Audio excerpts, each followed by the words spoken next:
The ball is in the courts of the American people. Today is the day. Look, I feel good. You never know until you know, but I feel good about this race. I felt good about my own race a couple of years ago when I voted in this exact same spot. Hopefully it goes as well for President Trump and me as it went for me a couple of years ago in the state of Ohio. That was Republican vice presidential candidate J.D. Vance speaking in Cincinnati shortly after casting a vote for Donald Trump and himself. Ohio used to be a battleground state, but it has moved to the Republican side in recent years. Instead, both the Trump and Kamala Harris campaigns are squarely focused on 7 other states.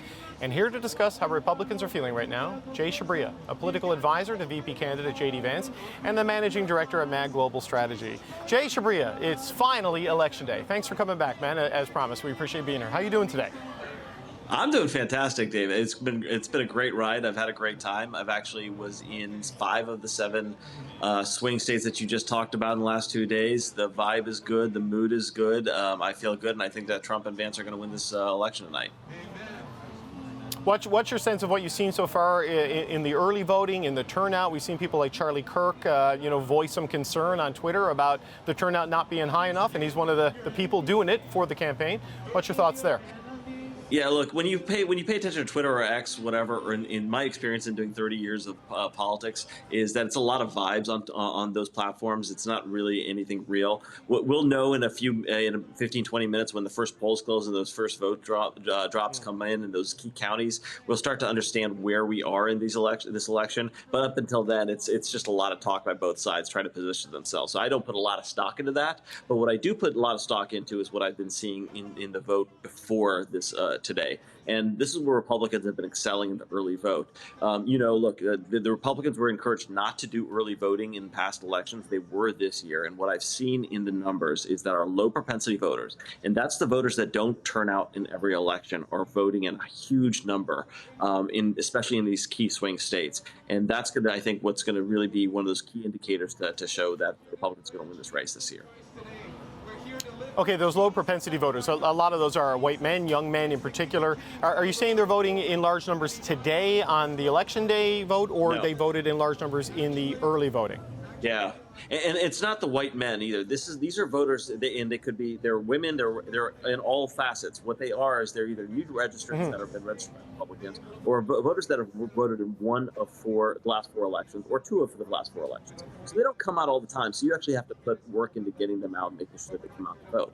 And what there was a fear of is because Republicans have basically dwarfed Democrats right now in terms of the early vote, are we cannibalizing our voters? Are we getting the voters that were already going to come out on election day out? And what has been proven to us is that that's not the case. It's actually these low propensity voters, the ones that don't come out every time. So that means that the focus could be put back on the voters that need to be turned out today, which are going to come out, and then some other voters too. So I think we're going to have a very good election day because right now what we're seeing is there's record turnout. That's what they're anticipating, and I think that's going to be good for the Trump campaign.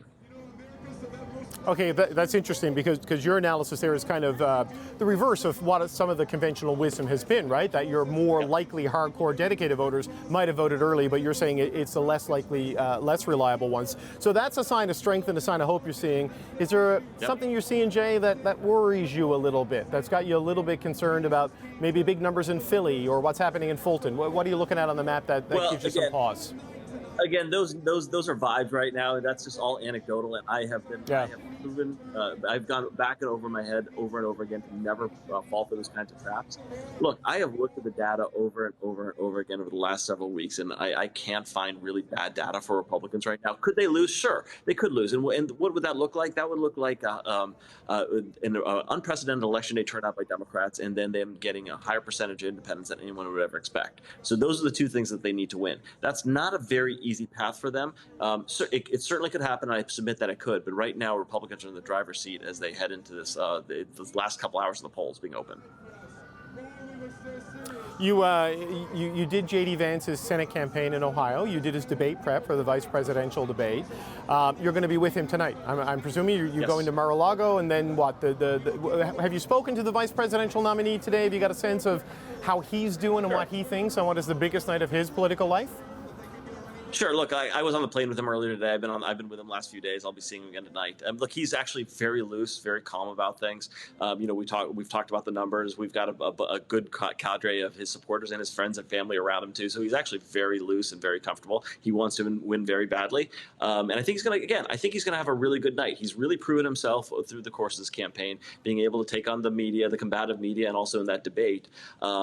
So the future is bright, but this is a huge night for him, as you said, David, and I think he's going to perform really well as vice president, because I think that's what's going to happen tonight. We keep having these pleasant conversations. You keep talking about the combative media, Jay. I don't know what you're talking about. Anyway, I'm just kidding. But look, I wonder, you say... No, go ahead. Well... No. Well, I wonder... It's combative American media, I should say. You're correct. I gotcha. I'm just having a bit of fun. Look, you say you've looked at the data and you haven't seen bad data for the Republicans. You've seen the low propensity voters that were kind of a gamble in your campaign, a roll of the dice, to try to count on people who don't reliably show up. Democrats are saying that they're seeing a lot of women vote, and they're voting on the reproductive rights issue. They're voting on abortion. They're voting against the abortion ban. What are you seeing on that in the data that you're looking at? Do you see a movement there that concerns you? Because the Democrats point to that and say it's given them hope. Well, look, so there's two things. Democrats are pointing to women voting. And look, there's a gender gap on both sides. Democrats are losing men in great numbers. We've seen that cleave grow this cycle. And look, there's certainly a gender gap with Republicans too, but that's existed historically as well too. But when they are saying that women are voting in greater numbers, that may be true, and that there's probably some truth to that, but that's not necessarily Democratic voters, or they could be Republican voters, they could be independent voters, and a lot of those voters are voting on the issue of the economy and also on immigration as well too. So there's a split amongst the the female voters, which Republicans are going to get a higher percentage. What I am speaking of purely is on the Republican voters versus Democratic voters, and there's a great fidelity to that party on both, whether it's men, women, or whatever. And then that's what really holds. That's where I come back with this optimistic scenario that I'm talking about here.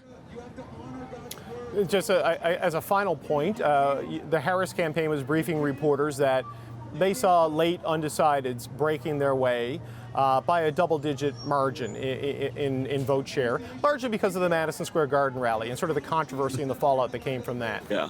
Do you buy that analysis? So What's your view on it? I was at that Madison Square rally. Look, it was one of the most joyous events I've actually ever been to in my political life. There was a lot of people of different ethnicities, men, women, everyone there. I think this was one of those media-driven narratives trying to cover up, and I say this sincerely, the American media tried to cover up for the Harris campaign, tried to give them a boost. I firmly believe that there's not one American that is going to vote on the Madison Square Garden situation when there is pocketbook issues that they have, when they can't afford groceries, and then there's a poor southern border. Those have been the number 1 and 2 issues the entire campaign for independents, Republicans, and even Democrats. And that I don't think is going to change because of one rally that the media seemed to want to blow open. Well, I mean, I know you're saying the media is trying to cover for the Harris campaign, but Yeah, Tony Hinchcliffe said what he said, and a bunch of other speakers said a bunch of things that were offensive to a lot of Americans, right? I mean, no one made them say that or made it up. You just don't think it matters? He said things, but I also think that there's a sense that people in the media and the elites and the universities, they like to clutch their pearls and say, "Oh my goodness!" But that's the way people talk. If you've ever been to a comedy show, and look, Tony Hinchcliffe, he's a great comic, and people go to his comedy shows all the time, and people talk like this in general, in just normal everyday activities. It is not the sterile environment that is like to be presented by the Democrats and the media. So again, I don't think that's going to have any effect, like zero effect on this election. And maybe I'll be proven wrong, but I don't think that's going to be the case. Okay, well, we'll find out either tonight or tomorrow or the next day. You know how slow your elections can be sometimes, Jay. But look, it's frustrating. When do you think we'll know? I think by early morning. That's my guess. Don't quote me on that, but I think that's what's going to happen. Okay, we won't quote you, even though you said it on Canadian national television. No one in America necessarily is seeing this, so you might get away with it. All right, listen, thanks for checking in with us throughout the campaign. We'll want to talk to you again when it's all over and the dust settles. It's Jay Shabria, political advisor to vice presidential candidate J.D. Vance. And thanks for talking to us. Hope we can check back with you when we know what's going on. Lindy Lee is a Democratic strategist. She served as the women's co-chair and Mid-Atlantic Regional Chair at the Democratic National Committee. She's been a friend of the show, and she's back now. So, Lindy, welcome back. It's good to speak with you here on Power and Politics. Thank you so much for having me. Sorry for the noise in the back. I'm at her VIP donor party tonight. Okay, well, you last time we spoke, you were raising millions of dollars, I believe it was, for Kamala Harris. The enthusiasm with the candidate switch, mid-campaign. What's your expectation on what you're seeing and what you're hearing from the campaign with the early voting numbers and the turnout today? What are your thoughts? The vibes have been electrifying. People are really heartened by the fact that the turnout in Philadelphia is 120% of the turnout in 2020. So that is incredibly significant. We see record turnout in the state of Michigan as well. So I think Kamala Harris has a very good chance of holding on to those blue wall states, which will determine the outcome of the election. And that will be Michigan, Wisconsin, and Pennsylvania. So the vibes here are electrifying. People are really happy. Okay, so you do a lot of your political work in Pennsylvania. You work with Governor Shapiro there on his campaign. So walk me through the Philly numbers, because this is something you're seeing a lot of noise about this on Twitter, about turnout being really high. A lot of it is anecdotal, but you are seeing or hearing from the campaign, numbers are up, numbers are good, and the Democratic vote is turning out in a big way? Absolutely. And I'm getting texts from ward leaders. Ward leaders in Philadelphia have such a tremendous impact on turnout. People are incredibly just shocked and excited in the best way that we have a ton of college students, young voters, waiting in line around the block in order to vote. So this isn't just anecdotal. This is like empirical evidence. We did not have these lines in 2020. Of course, we also had the pandemic. So we had early voting. Right. Early voting in Pennsylvania starts a month and a half ago, and the fact that we still have lines on Election Day is incredibly telling. One thing that I do want to remind our viewers about is Pennsylvania can't start counting their ballots until 7 p.m., basically now. So that's another reason why we may not know the final result tonight. Okay, so Lindy, I was speaking with Jay Shabria, who is a political advisor to J.D. Vance, and he says this high turnout on Election Day is good news for the Republicans because they got a lot of their low propensity voters out in the advanced polls. They think what they're seeing today is a lot of their traditional vote coming out on Election Day. I saw you smile when I put that to you. Tell me why Jay Shabria is wrong, because the Democrats tell me this is good news for them. Make your argument. Generally speaking, when the American people come out and express their will, the Democratic Party wins. We always win the popular vote, and that's why the Republicans are so keen on keeping the Electoral College, because they know without the handicap, without the help, without their inherent Electoral College advantage, they will likely never win the White House again. So generally speaking, when there's higher turnout, it means it's better. As Kamala Harris says, when we fight, when we go out there, we're going to win. And one other thing that I do want to mention is that we see that more Republicans are voting by mail.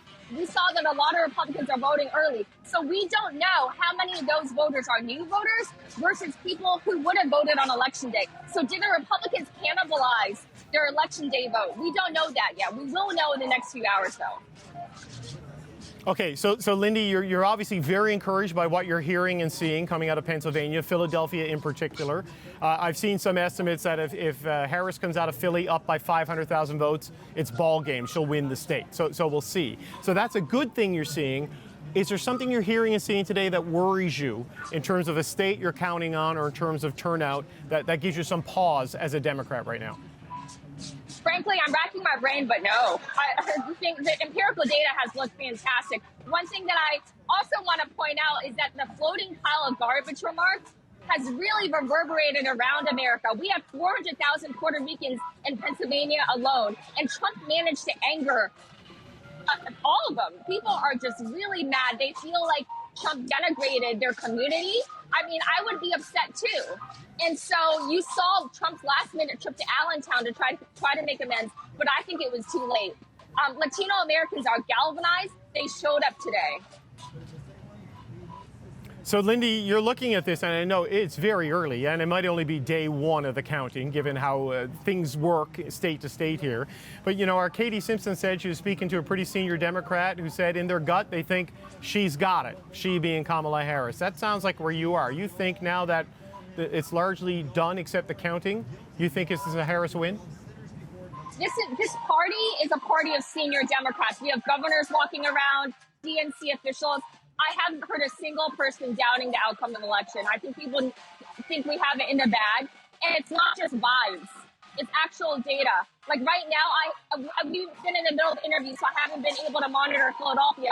But as of 20 or 30 minutes ago, we are 100,000 votes up over our 2020 vote turnout. So that is tremendous. Philadelphia turned out in ways that we haven't seen in recent elections. So I'm extremely heartened by that. Okay, I'm not trying to put a dark cloud on your silver lining, but people were very optimistic in 2016 until they weren't. How does this? How does it? Yeah, I know. How does this compare in terms of what you're seeing in the numbers and what you're hearing from your machine? Well, I was also part of the Clinton campaign. Of course, I was younger then. I just graduated from college, but I raised $3 million for her in a month. That is just phenomenal, especially for someone my age. And the reason for that is the energy and the energy and the promise behind the Harris campaign.